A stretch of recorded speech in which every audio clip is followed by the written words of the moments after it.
video, we'll learn about the natural greenhouse effect.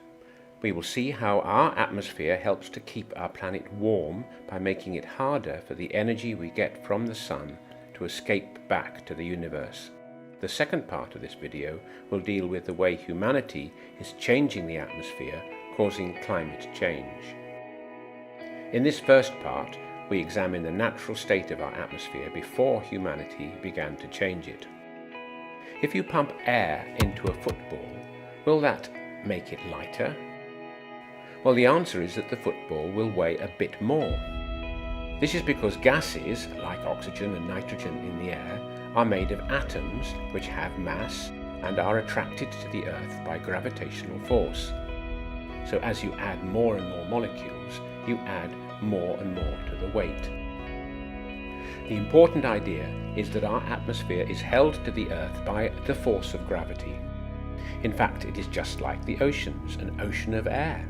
Except, first of all, it is 1,000 times more spread out than water, and secondly, it gets more spread out the further away from the Earth you get.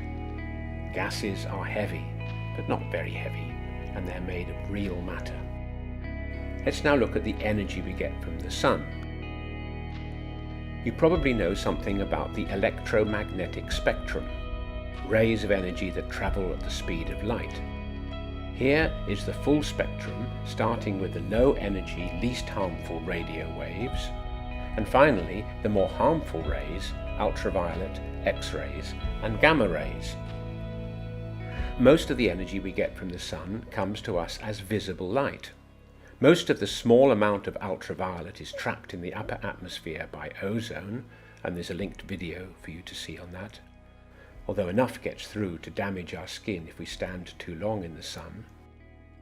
And we only get a little of our solar energy from infrared or heat radiation.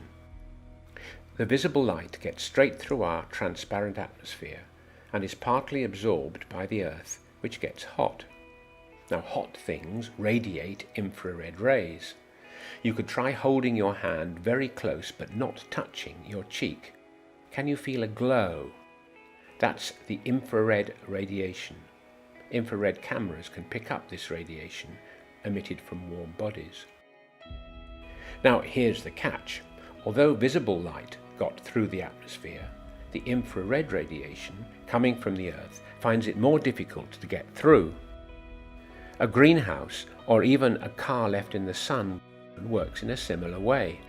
Visible light gets through the glass, heats the soil or the seats, which glow, giving off infrared heat radiation. But this cannot get through the glass, so the heat builds up inside the greenhouse and the car. So the atmosphere acts a bit like glass, letting visible light through to warm the Earth, but some of the heat or infrared radiation now given off gets absorbed by certain gases in the atmosphere, and these are the gases we call greenhouse gases. In this way, the Earth is kept warm, and we say there is a natural greenhouse effect. The two natural gases that absorb infrared are water vapor and carbon dioxide.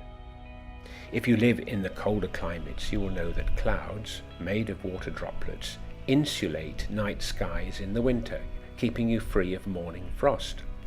But without the clouds, the heat gets away and the frost forms. Before the world became industrialized by burning fossil fuels such as coal, oil, and natural gas, the carbon dioxide concentration in the atmosphere was about 0.028%, tiny compared with oxygen at 21% and nitrogen at 78%, but enough to keep us warm. Without this natural blanket of insulating gas, the Earth would be too cold to support life as we know it. So to summarize, we learnt that the atmosphere is made of gases held to the Earth by gravity.